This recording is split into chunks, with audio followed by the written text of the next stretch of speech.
You're doing a podcast called Unboxed. I am indeed. Don't know how you feel about this, but I was wondering, could I borrow a wee bit of your unboxing structure You can and indeed. ask you a few of the questions that you ask others? Oh, yeah. Would that be okay? Yeah, go on. Okay, so one word to describe your career to date. Turbulent. Turbulent. Okay. And as you say in your podcast, maybe we'll come back to that. Here's a question you ask: what person, alive or dead, would you most like to meet, and maybe why? What? Oh, geez, it is tough whenever you're on the other side of Isn't this. it? Right. Alive or dead? Since I've been a young kid, I have been obsessed with Kelly Smith. Played football for Arsenal, big Arsenal fan, and England. And whenever I was younger, I used to want to be Kelly Smith through and through. I thought her attitude, how she trained, how she showed up was just amazing. And yeah, I'd love to just sit down and pick her brain. She's now gone into coaching. She did youth coaching at Arsenal. Now she's on the senior team at Arsenal coaching there. So I just think she is so much wealth and knowledge in the space of football, but also being a woman in a predominantly or a male sport of what that was, how she managed that success to keep driving herself and keep driving England on through those times when, yeah, sport for women. She was pioneer. Oh, completely. Yeah. And yeah, I could just I'd love to just sit and chat to her for ages. It'd be probably a 7-course meal by the time we're done. You ask people about picking a piece of music that kind of inspires them or gets them going. What piece of music comes to mind for you? Yeah, I like a lot of music, so it really could depend kind of what mood I'm in. Normally when I'm going, say, to a venue or to games, I like kind of a bit more chill to begin with. I can't get hyped up or get a bit angry too early, so probably like Fleetwood Mac, something like that. Just chill, like get you in the zone. Classic. Yeah. Yeah. The Cranberries also are a bit good. Anything that I love, that kind of like older music. One word that teammates would use to describe you. Snacks. Snacks? Okay. Is that the word they would have used 10 years ago? No. What would it have been, say, at this early part of your international career? Is this a PG podcast? Well, there might be a few bleeps. Have a few bleeps in it? Yeah, there would definitely be a few bleeps. All right, okay. Like I was a young 18-year-old whenever I came in, a lot of energy. Didn't really know, like still trying to figure everything out. Obviously super excited to be there, so I think definitely a different word, but now it would be snacks. Let's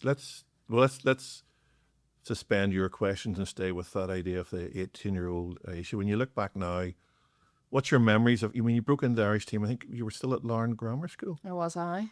And you're in the team virtually from the get-go, I think. Yeah. What do you remember about that time?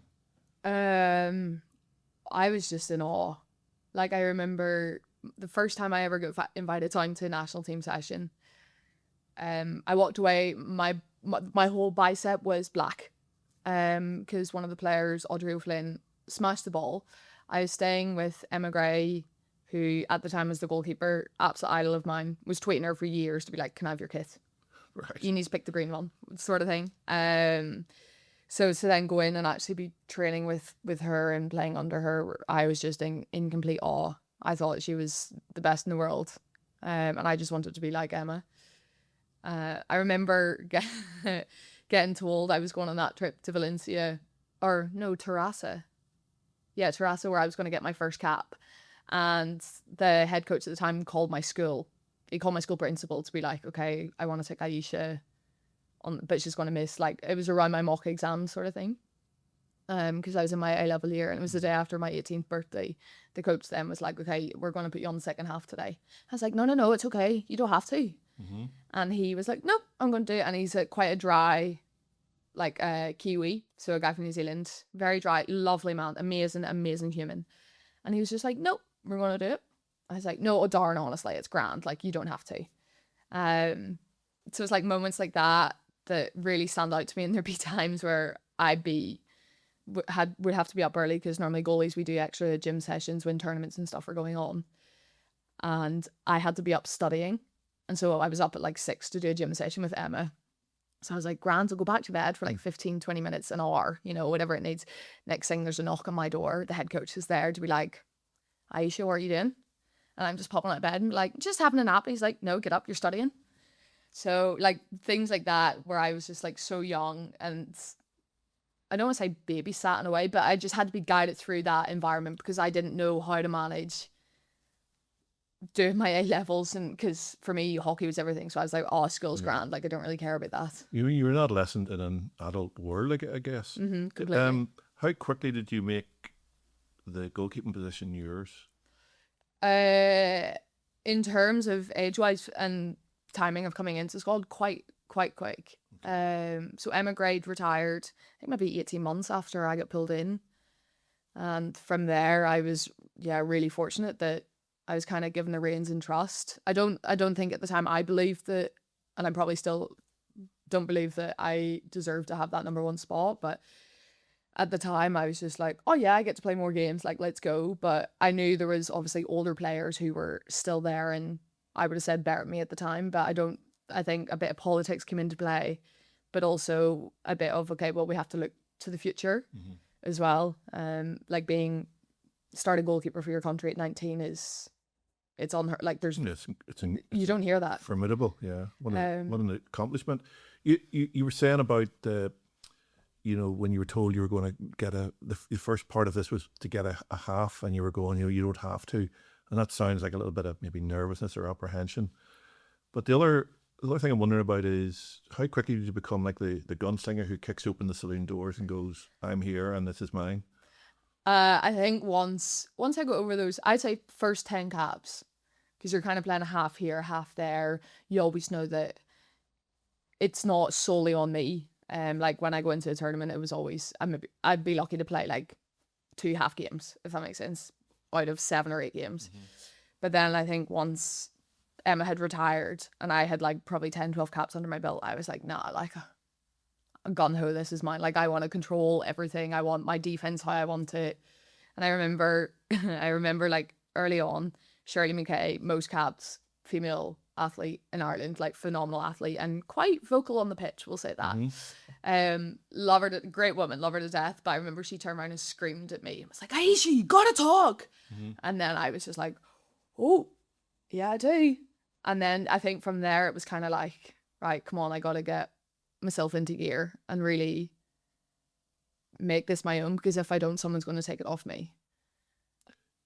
Where did this journey into sport begin then? So that's like you're an international before you're out of school, but what's the start of that? When you look back now, where did all of this begin in your life? Very young. I was that kid. I still am that person. I did every sport possible.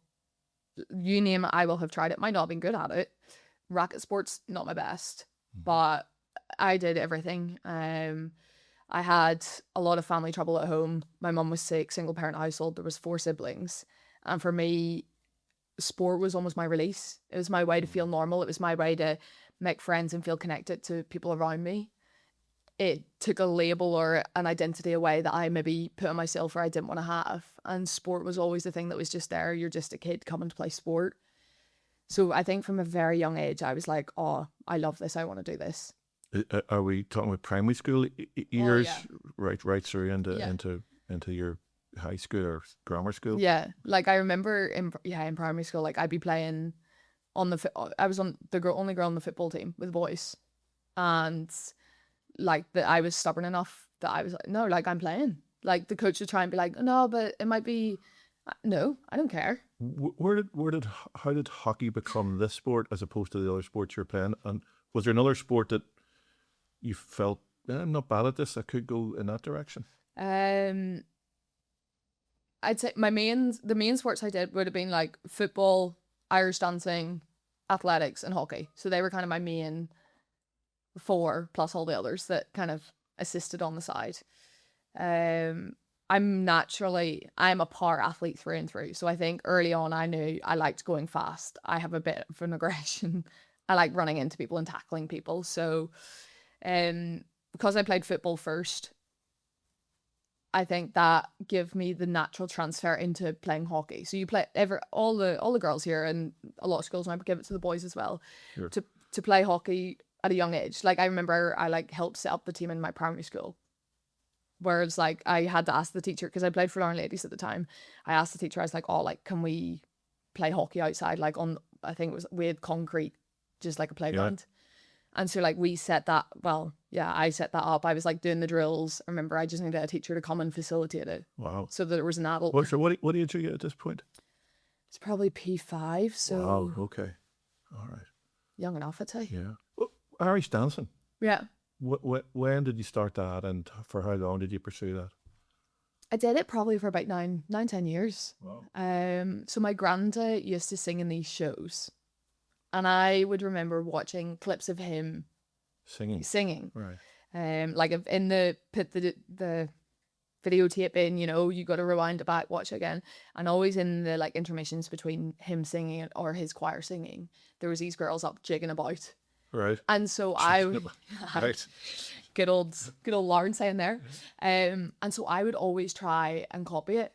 I'd be like in the living room, like, and it's not a big living room, it's like just townhouse, trying to jump in between and skip and do all this. And then my granda and my mum were like, that could be something. Yeah. So yeah, they took me to a class and I loved it. I did that. I started that maybe whenever I was 4 or 5. Right. Did you compete? Yep. Oh yeah. Like all the festivals. What's your competition highlight in Irish dancing? Well, I remember doing Ulsters. And so we were there for like a team event. And I remember, like normally, so obviously you would have the wigs, the dress, the hoo-ha, the whole shebang. And I was out of school one day and couldn't find my wig. So someone curled my hair, and I get to the competition and all the other girls had straight hair. Okay. So then I remember them. I don't know why this is the first memory that pops up. Right. But no, there was so many, like I was quite successful early because you would have non-prize winners and then prize winners, and then you kind of move up the grades that way or up the age groups. And I remember quite early, like I was winning a lot. So I was in the prize winners from a younger age. So that's the kind of higher level. And yeah, at home, like I would have like a box just full of medals, over hundreds of medals, trophies and everything. Any photographs? I'm sure I could take out a few. I know in the long. Just a pity we don't have any today. I know. Yeah. I'm sure. Oh, there's definitely like within the Lauren Times and stuff. There's photos of me. I'll get the old newspaper out. Newspaper. So Irish dancing, athletics, soccer, hockey. So there's a competitor bursting to get out of you in all these environments. Yeah. And you used the word aggression. We might have a little bit. Yeah. What's your understanding of that as a force inside you, and how it served your career? I would say it's changed over the years. Yeah. When I was younger, I was very aggressive, very loud, boisterous. Mm-hmm. But I think a lot of that came from what was happening off the pitch. Okay. Within my personal life, my family life at home. And it was almost an escape for me whenever I got on the pitch. So that's probably where that aggression came out. So it was like a persona that emerged, or was that, or did that reflect the way you were away from sport as well? I think it more reflected what I felt was going on in my life. So for me, it was my normal. Like, mum was sick with cancer, dad wasn't really in the picture. We had 4 siblings. It was just a really, really tough. It was a tough upbringing. What was your mum's name? Sandra. Okay. Everyone always says that I look most like my mum. Okay. But so it's quite funny. I'm quite blonde, especially when I wash my hair. But all my siblings are like fire redhead ginger. Right, really? Yeah, so quite. Where are you in the? I'm third. You're third. Yeah. Okay. So I have an older sister, older brother, younger brother. Okay. But I think then, because sport was my release in a way, that's why it almost came out that I had a lot of aggression and a lot of anger, and I think that stemmed from my life. And this is a space for me to get it out. What were you angry about at that time in your life? I think just like, why is my mum sick? Why is it that like my dad's an alcoholic? Why is it that I have to go through these struggles? Why is it that I don't have all the toys like that my friends have, or I don't do all these concerts or do all this fun stuff? Why am I in like wearing really, I don't say crappy clothes, but you know, like there's always those comparisons when we're younger, where you see all this fun stuff happening. All your friends are like going in these school trips. I never went on school trips. Right. I had like free school dinners Mm-hmm. because we could barely afford to take a lunch to school. Okay. So things like that, I think, for me, it was my normal, Mm-hmm. but part of me knew I was at a disadvantage. Okay. But is it too easy a link to say that became the fuel that drove you to be so successful in the early part of your sporting career? No, it's true, 100%. Is it? It's Okay. I would definitely say it's a huge part of it. One, because it was a release, it was an outlet for me. It was somewhere where I could feel normal, Yeah. and it was kind of like even, I don't want to say even playing cards, because it never was. I was always fighting to prove myself and even get into training and stuff. But I wanted to get out. Were people, because you got into representative hockey so quickly at such a young age, were the people around you, coaches or players, aware of any of your personal story, or did you keep that apart from them, or? There would have been very few that knew. Very few. Okay. So there was a girl in school with me, Ruth McGuire. Her and her family were amazing. Would generally not be sitting here without them. We both did the Ulster stuff together. So we started off, my first year I was pulled into it, but then I had to step away because mum got really sick. Didn't really tell anyone. I was just like, can't do this anymore. Like, I want to be at home. That was kind of all I said to the coach. And then they kind of, obviously someone had told them, I think my school teacher at the time told, and kind of was like, okay, this is what's going on with her. Like, her mum's really sick, mum passed away, whatever. And so they invited me back I was told it was a trial for like the B team, because I didn't want to come in and be like, no, that squad's been training together all summer. I don't want to come in and just try and go for that. So I was like, okay, like I'll go for the B team and I'll have a bit of fun and get there. It wasn't the B team. But Ruth and her family took me to every single training session, whether it was at Jordanstown, whether it was at Lisnagarvey, whether it was in Dublin. Like, they really just grabbed hold of me and honestly took me to every session. So like, if they weren't willing to do that, then that's the end. Wow. Before it even started. Where is Ruth today? Ruth is married, playing away at Pegasus still. So your friend still? Yeah, like we still stay connected. Okay. She's she's doing really well for herself. She's so driven as well. Do you think they know how much that meant to you? I think I feel I have shared it, but it's one of those things where I probably am holding back in a way, because I don't want to be vulnerable to the people who have helped me so But it's much. such a beautiful acknowledgement of them at that time. Yeah, I say between her and her family, and then my PE teacher as well, now Emma Knox, Emma Parker. Again, I was playing for Lauren until I was 15. Yeah.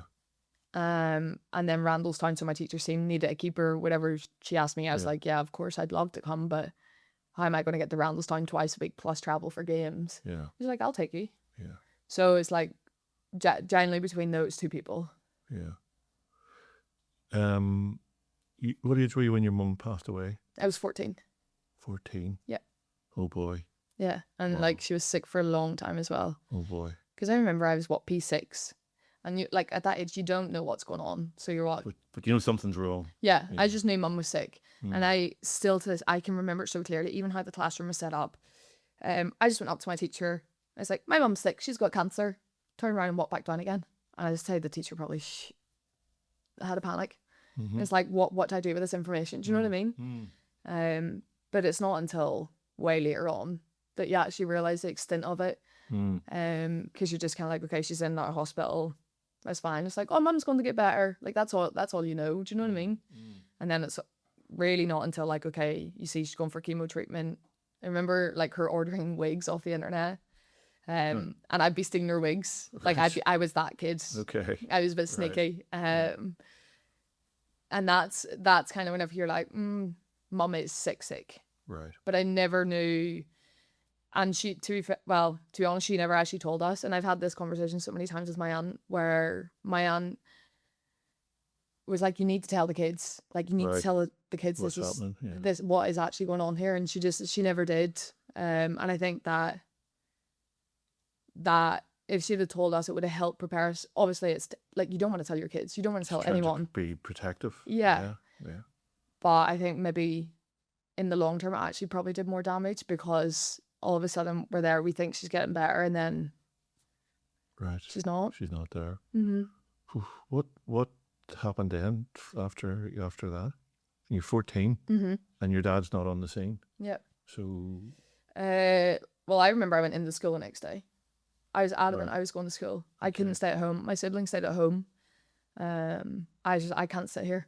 Okay. I can't be in the house, because mum actually came home from the hospital. And she was upstairs in her room when she passed away, and I was like, I can't stay here. Wow. So I just wanted to go back to normal. I just wanted to almost pretend it didn't happen. But like, how do you pretend as a 14-year-old that you no longer have your mum? Yeah. So You've no script for this. There's nothing. Yeah, none. And it's with every family, like, anyone who loses something or who loses someone, it's so different in every way. So like, people were trying to give me their 2 cents on, okay, well, like, do this, it'll help you. Do this, it'll help you. It might have helped you, but it didn't help me. Okay.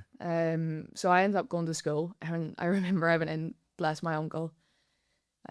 He took me in and obviously went and told the principal, what literally just happened. And I didn't have the best relationship, I'll say, with my vice principal, but she's like the head of student care or something like that, to make sure. Yeah. And I remember her coming up and giving me a hug, same with my year head. And again, didn't have a great relationship. Right. She was my Spanish teacher, and I was not great at Spanish. Okay. Come up and give me a hug, and I was like, what's going on? Why are you doing this? I was like, go away from me, I'm fine. Like, almost just like, this isn't normal, stop being weird. Yeah. But ultimately then they were like, honestly, to check on me. Yeah. But I wanted to try and get back to normal, or stay in my, what I thought was normal. Normal, yeah. So I would just into school every day. And I remember there'd just be days where something would literally just set me off like that. Or when you say set you off, do you mean into what was the emotion that you were set off into? Probably anger. Anger. Yeah, right, okay. A lot of anger. And would people have seen that in your behaviour? Okay. Yeah. I would either just shut down, or I'd storm away, or like, do you know when you're younger and you ask your parents, it's like, oh, like, can I go down the street? Can I get money for lunch? Can I do this, this, and this? Yeah. I would hear people doing that, and I'd be like, what? Yeah. Snap, gone. It's not fair. No. Yeah. And I would walk out of class so many times and just go and sit in the gym. Yeah, I literally just sit in the gym, and then it eventually got to the point where the school was like, no, you need to go and speak to someone. Okay. But it wasn't the right time. Okay. Because they kind of forced me in to speak about my problems with my dad, except I was like, that's not my problem. Yeah. I was like, my problem is I've just lost my mum. Yes. So it was so complex. Yes, it just didn't work. No. Okay. It wasn't the right time for me. So then how was life managed then? How did you get through that? And who's in charge at home at this point? Yeah, so my siblings stayed in our family home. My dad moved in with them, and I moved out the next day. I was like, I'm not staying here with my dad. Right. Okay. Lived in with my aunt and uncle for 9 months, and bless, like, they get me, who 14, and as a 14-year-old, like, no matter what's going on, you're still trying to figure yourself out. So like, that's chaotic. But then I lost my mum a week later, lost my granny. So I was just here, there, and everywhere.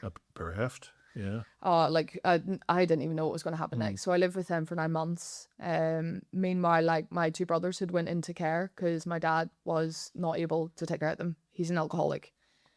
So you can't have that. My younger brother was 10 or 11 at the time. My older brother, I think he's 15 or 16. So mum passed away in September. You're all children. Yeah, we're all kids. Yeah. And even still, my sister at the time, she was in her final year of school, so she wasn't even 18 yet.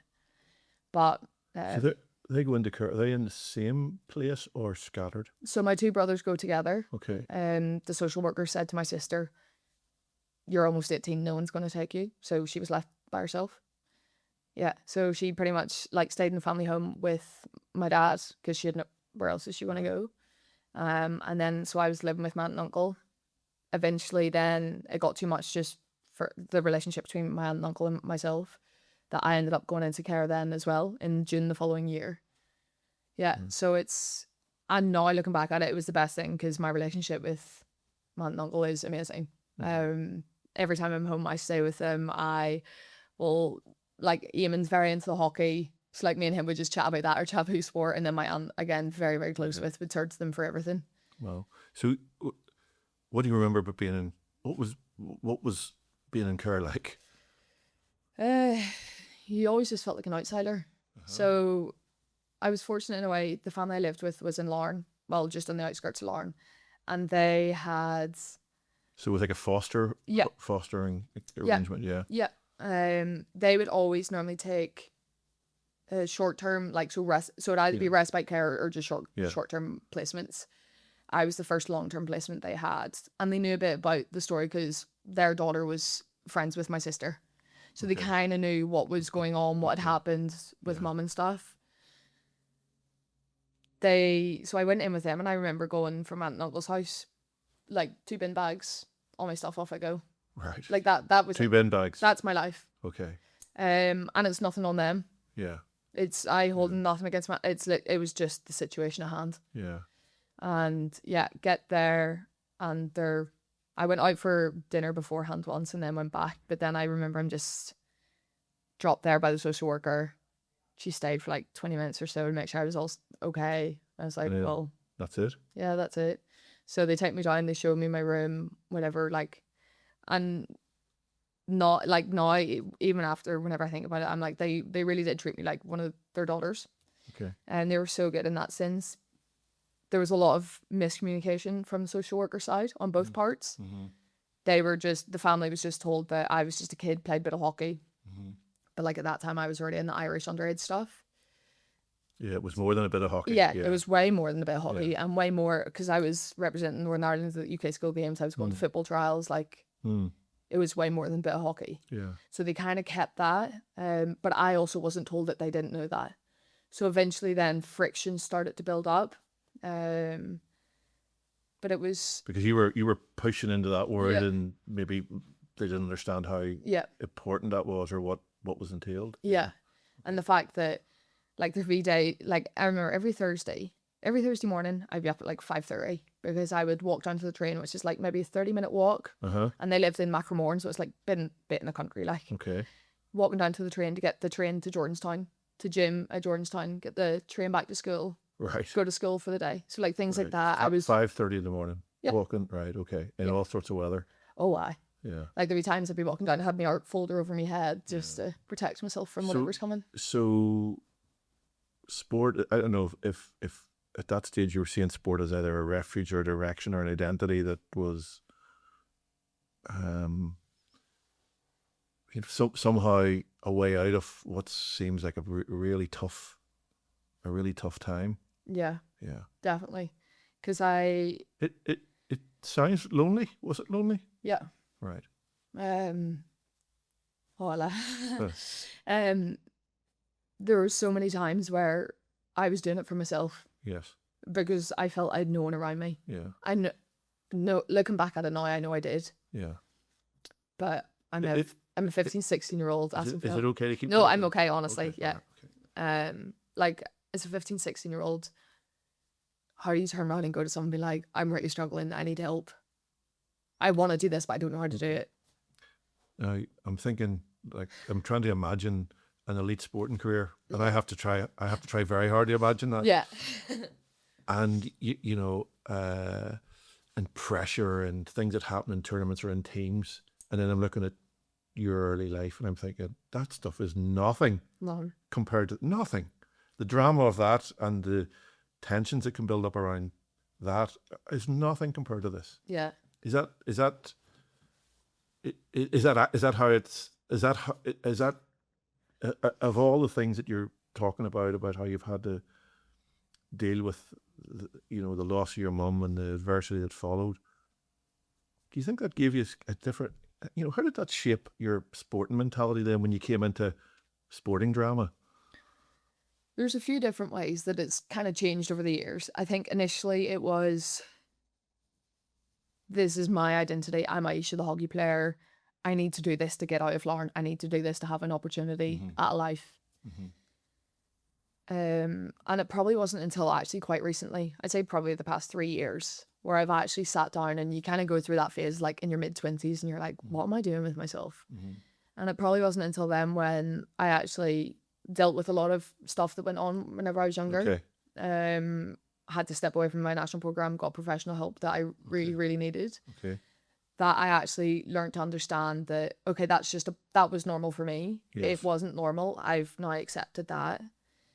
But it then allowed me to see sport of those crazy moments where, like, yeah, when there's so much stress happening and you're trying to qualify for tournaments, where I'm like, okay, in the grand scheme of things, it's just hockey. Okay. It's just sport. I love it. Don't get me wrong. I do so much to do what I do, and I'm in such a privileged position. But ultimately, I'm like, I'm healthy. I have a roof over my head. I have people around me that care for me. I care for myself.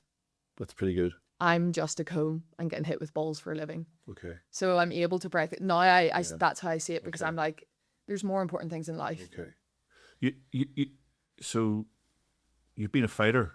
Do you think you're still a fighter in the same way, or do you fight in a different way now at this stage in your career?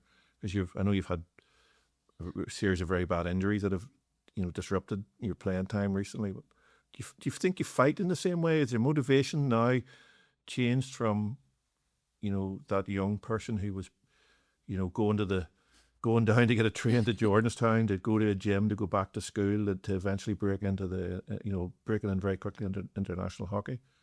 Motivation different now? I would say yes and no. Okay. Yes, from the point of view of, I still hold so much to hockey and the position it's got me to, and I feel that I can get further. I want to do more with it. But no, from the point of view of, I don't need hockey to be my only identity. I don't need to be Ayeisha the hockey player, if that makes sense.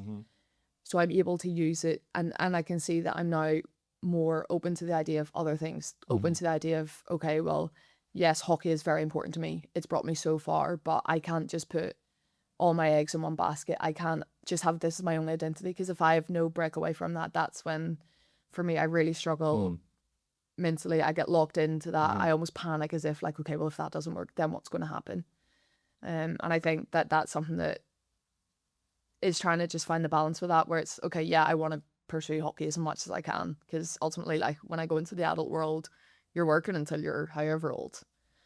So I'm like, I want to play hockey as much as I can, like, and as long as I can. But also, I need to have other things that I enjoy as well. It's not just hockey. Yeah. And I think that's so important. the podcast becomes part of that. Yeah. Yeah. Okay. Yeah, definitely. Just having other strings to my bow. Like, I just finished my master's.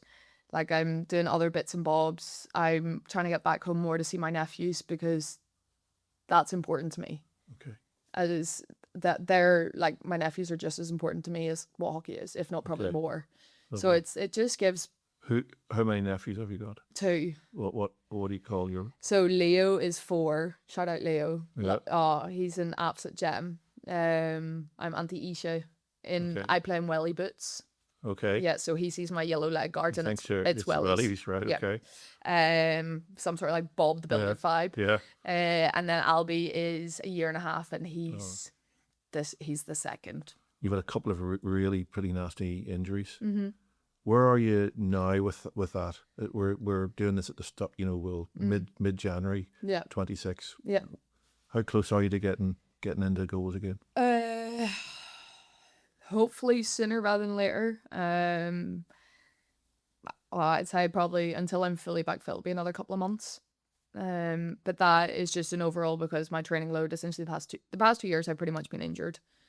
I went from left knee MCL, was back about 8-10 weeks, ruptured a ligament in my ankle, needed surgery, had to get another surgery, was back about 8 weeks, ruptured my MCL. So it's other leg. Yeah, on my right knee. Yeah. So it's just, when I look at everything, my training load is so low. Normally I'm playing 35 plus games a year between club and international. In the past 2 years I've 10, 15. So when you look at that, I need to build my level up. So I was meant to be going, I was trying to get back for Australia in the Pro League in February. Then we have World Cup qualifiers in Chile right after that. And I've had to be medically removed just because there's such a high risk on my body and another injury you're not quite ready for that. Yeah, and we just have to look at it long term where, okay, Lizzie, the other goalkeeper, is amazing. Brilliant goalkeeper, an amazing person. And she's been playing the past couple of tournaments and games, and it's been amazing to watch her as a person. As the athlete side of me, I find it really, really hard because I'm like, that's my spot. I want to get back. Of course, yeah. I have to think long term where, okay, I want to get a good club season under my belt, get my rhythm back, my routine, get my training load up. Hopefully then Pro League at the end of the season. So we have kind of 2 mini tournaments in June and then World Cup in the summer. Yeah, so it's a succession of injuries, I mean, which is just, I mean, I'm guessing the emotional, mental side of that, you know, when you go, here I go again, that's hard. Was there ever a point where you went, that's it, I don't think I'm getting back from this? Yeah. After, so I just got back from my ankle, and I was saying the whole time, I was like, if I do another big injury, I'm done. Like, okay, I don't have it in me. Okay. Then obviously playing in England, did my knee in the middle of the game, like played on the second half because I knew you'd done something, but I was like, okay, I don't think it's my ACL, so it'll be grand. Okay. Just a pop a few pills, tell the physio, and then off I go. But yeah, so I really struggled at the start of this one. I found it really, really hard, and kind of with the lack of support and guidance around me, I found it even harder. I've been fortunate along the way that I've been able to go out to Red Bull in Austria. They have an unbelievable facility over there where I can literally go in and I don't have to think. I literally just show up physically, and then food, accommodation, training, rehab, everything is done. So I've made use of that and had very good conversations with people around me. I know in my heart I'm not done. Okay. From the point of, we had Pro League in Dublin in December, and I hate it seeing someone else playing. Okay. As much as I love Lizzie. So yeah, so you played in the World Cup final, 2018. I mean, it was. I mean, that was back in the day. Well, it's one of the great stories in Irish sport. You've been in the Olympic Games. Yeah. Okay. What the fire in you now to keep playing? What is it that you have in your sights over the next couple of years that's made you fight through these injuries? I've always said, after Tokyo, I had a terrible time.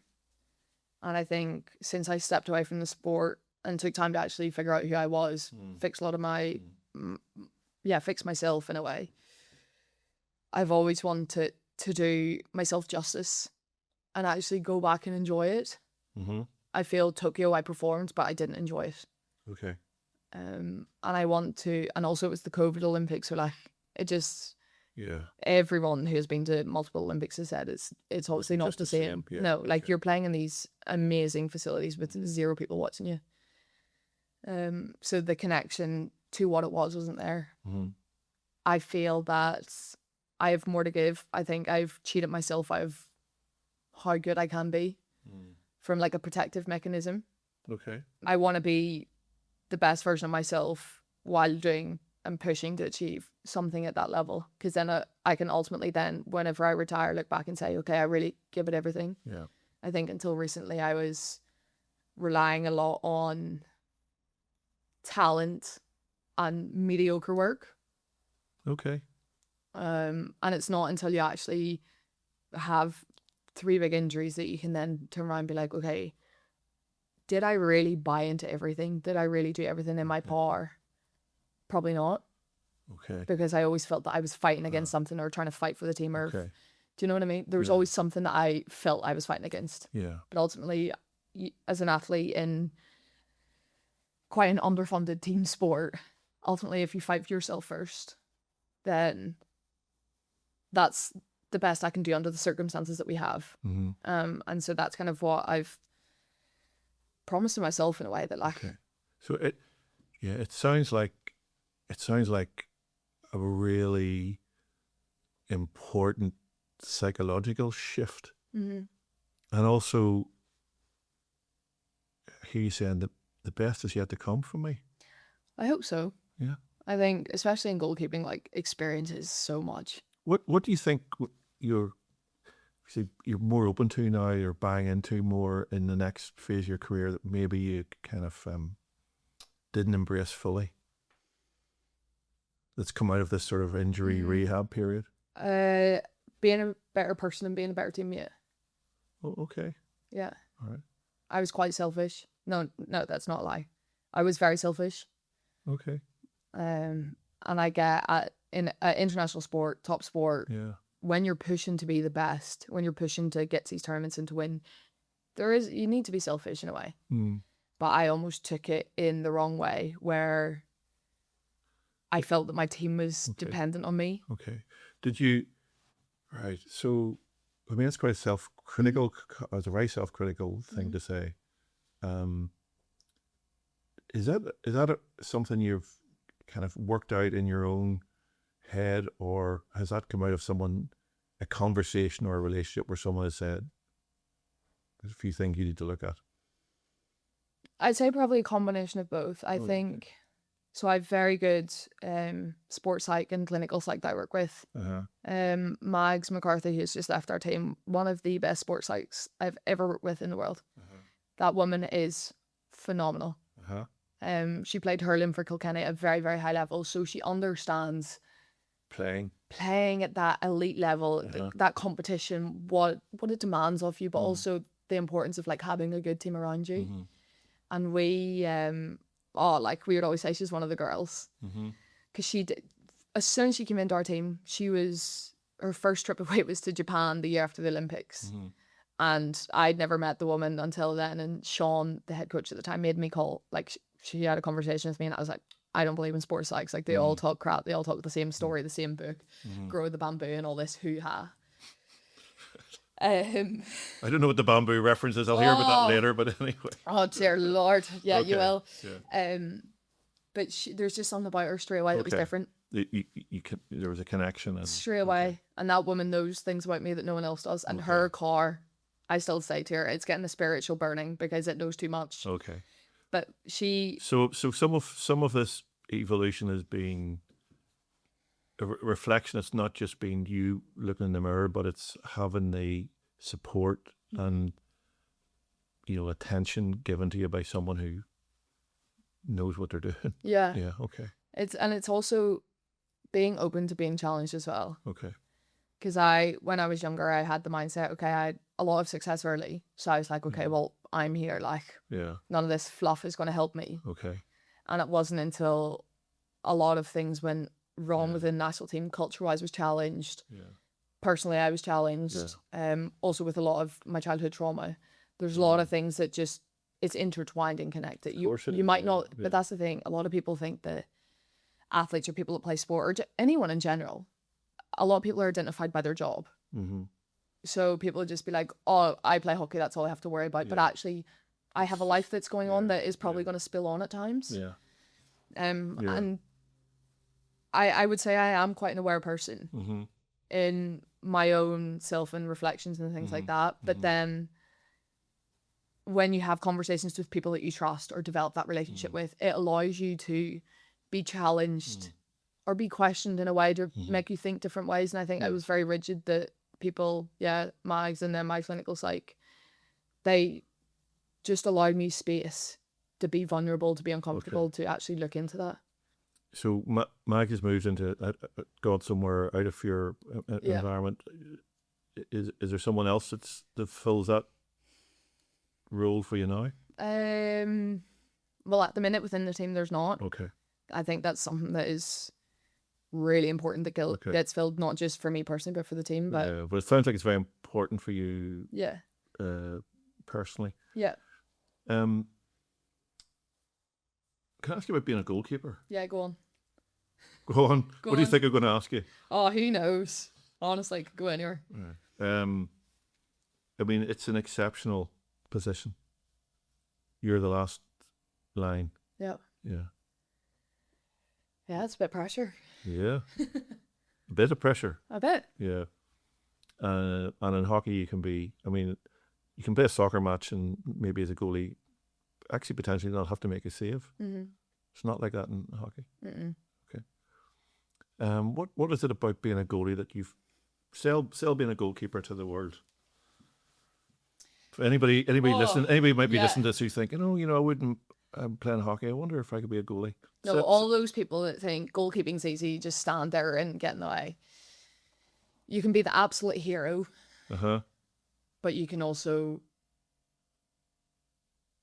influence a game in many more ways than just standing there. Okay. You have to be connected to your team. You have to see things before it happens. You have to be 3 steps ahead. Okay. You can't get off with simple mistakes. If it's a simple mistake, it's a goal. It's a goal. The end. Like, where unless you can outfield. Yeah. Yeah, Oh, yeah. course, yeah. Forwards miss the goal 70 times. Yeah. Oh, it's fine. You'll get the next one. Midfielders, work back hard if you turn over the ball. Defenders, that's squeaky bum time. Yeah. Goalkeepers, yeah. Yeah. The pressure is so high. And it's the challenge of that is like, how in your balance can you stay, like, mentally, so that you can play free, play the style that you want, but then also stay connected to your team and make the right choices.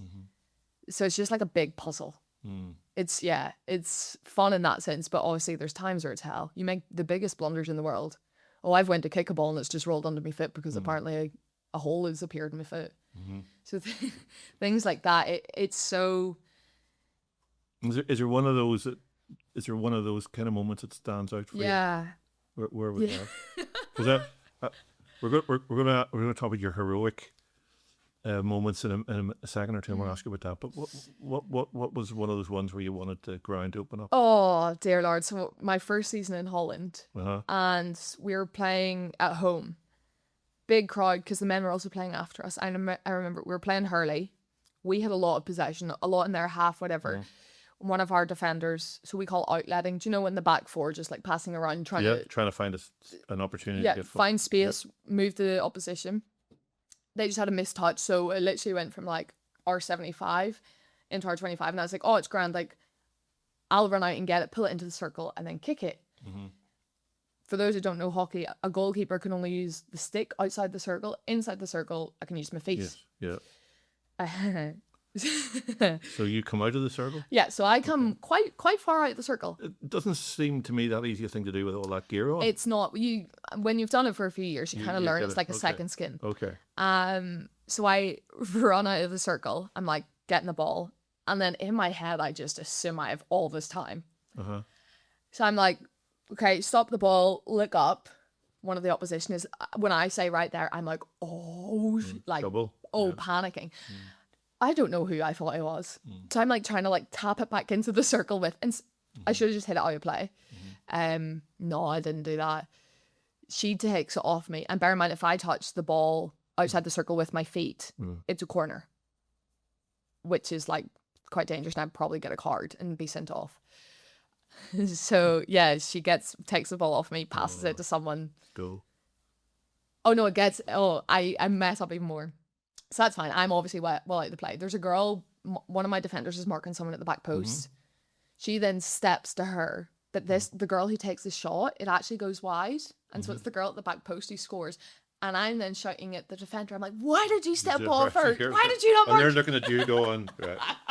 Ayeisha, I think you need to have a word with yourself. Oh no, there were several words I had with myself after that. Yeah, that was I wanted to. So okay, there's more good moments. Thankfully. So here's a sporting, compared to sporting stories. This is where my memory. So Packy Bonner saves a penalty in a World Cup shootout in 1990. That was the States. I'm looking here. It was in Italy, Italia 90. Of course it was. Before you were born. Yeah, back. Yeah. It's part of sporting mythology, that save. And then here you are in the World Cup quarterfinal semi-final, all go to shootouts, Mm-hmm. and I think you see seven Uh, penalties, something like that. penalty run-ins. What are they're called? Yeah. Run-ins, yeah. Yeah, penalty I mean, shootout run-ins. that's Packy Bonner on steroids. That's Who's he? incredible. I'm joking. Well, he was the Irish keeper, of course. Yeah. I mean, that's the stuff of legend in sport. It's my job. Yeah.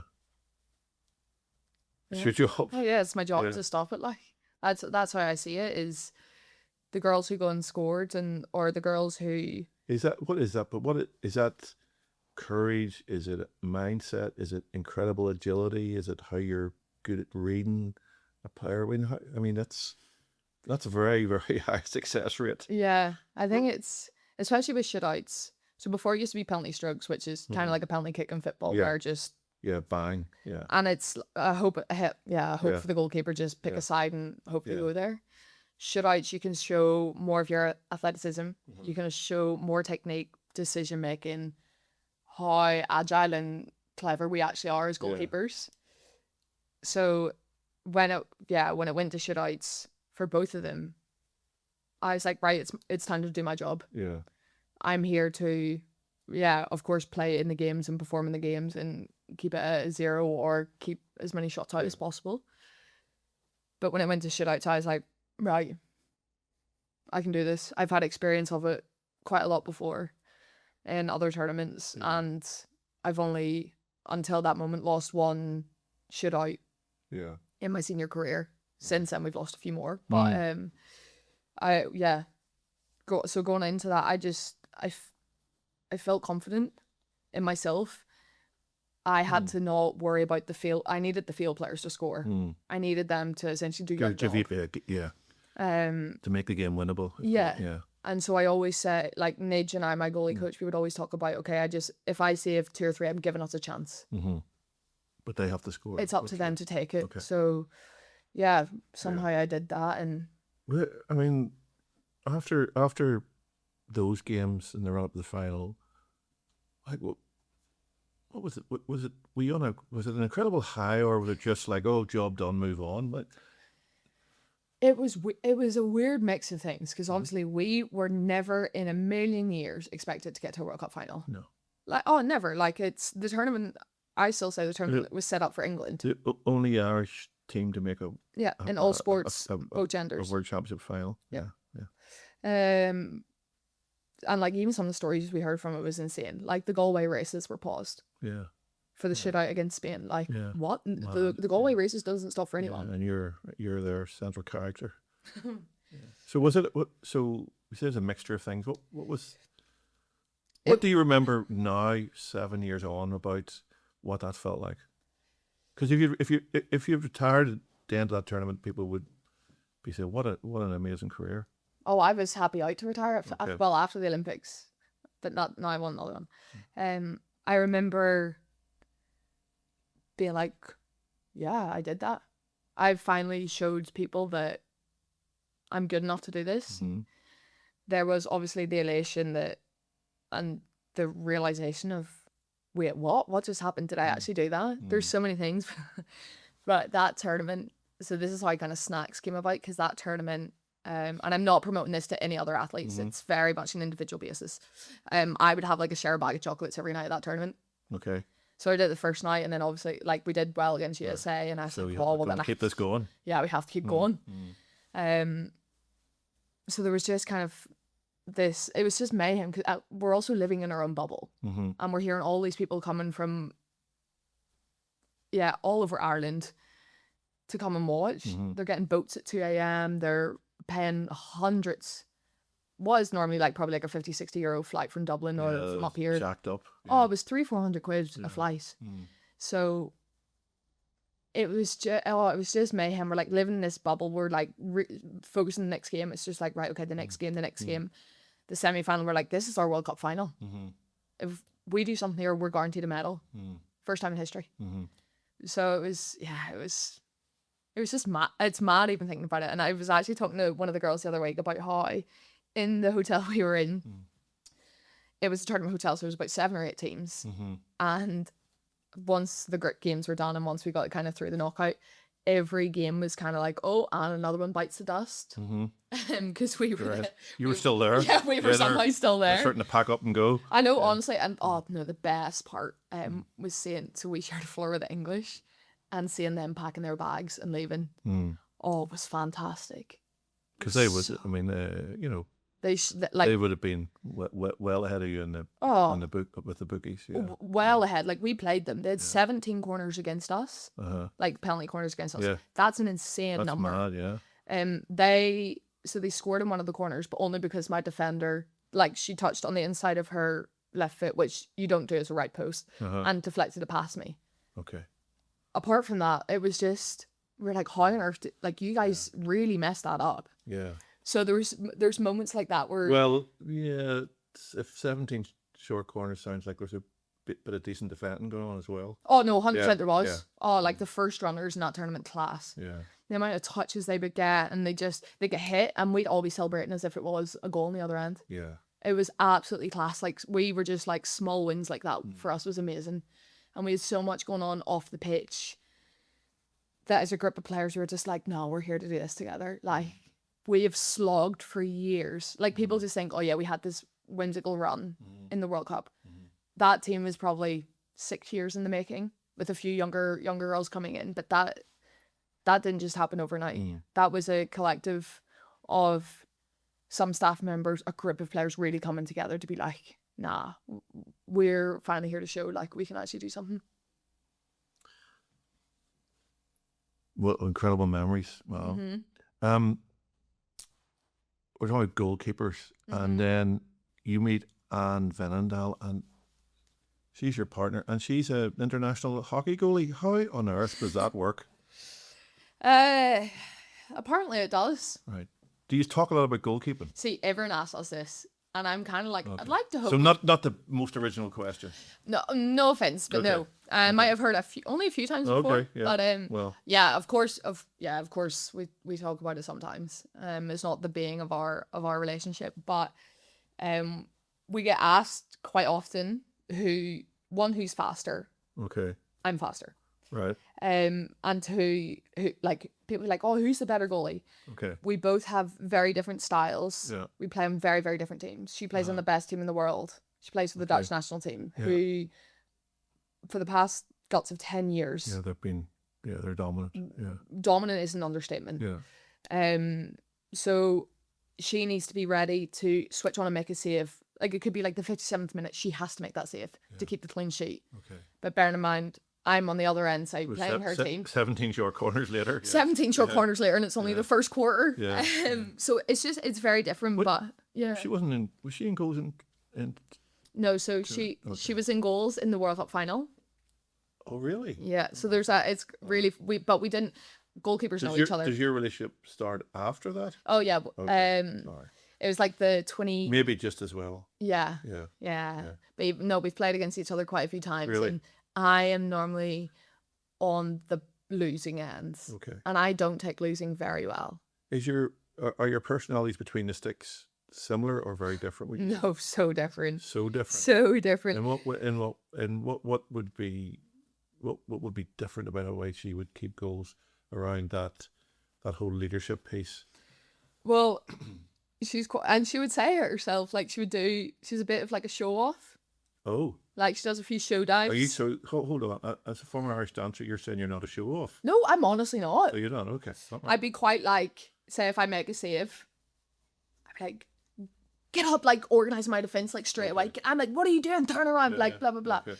She'd like make a nice big show, like really relaxed show diving save when all she had to do was stick her hand out. She's like diving in forward roll to it. Right, okay. And I have said this to her, don't worry, she knows.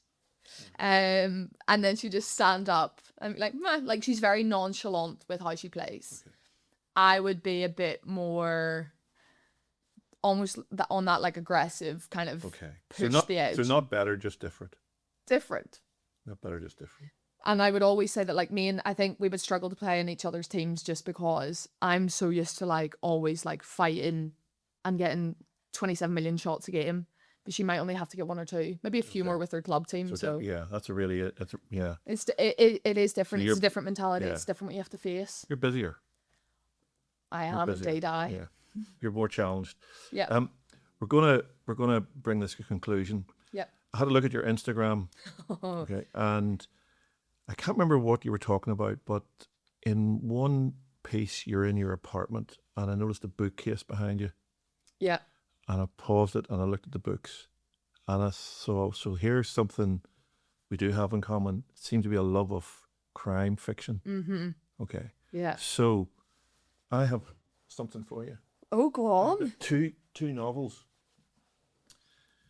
and this is, so I picked these because I know the books, Uh-huh. but weirdly now there's a connection to your own story. So James Lee Burke Okay.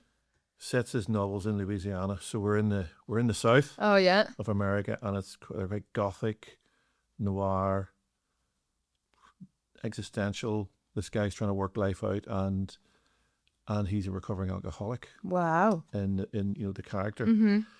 Tana French, Dublin girl, I Okay. think. Now this book, I read this book a couple of years ago.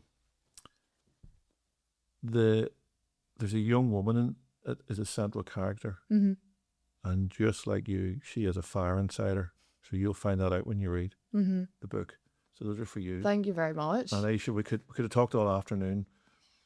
I I really know we appreciate could the have. time. I'm excited for the next chapter of your career, and clearly your life away from hockey, from the podcast to the consultancy work that you're now doing in sport is going to blossom. So, and I hope we meet again. Yeah, I Thank- hope so also. Thank you very much. Thank you very Thank much you. for the books, and yeah, thanks for having me.